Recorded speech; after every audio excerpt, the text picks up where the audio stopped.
तो उधर देखो वो घर बन रहा है ना, वो घर हटा रहे थे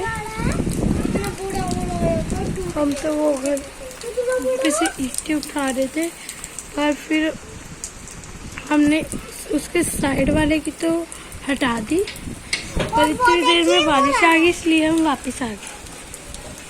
देखिए ओले भी पड़ रहे थे।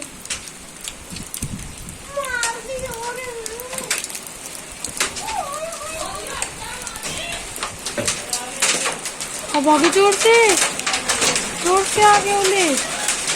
ओह माय गॉड, ओए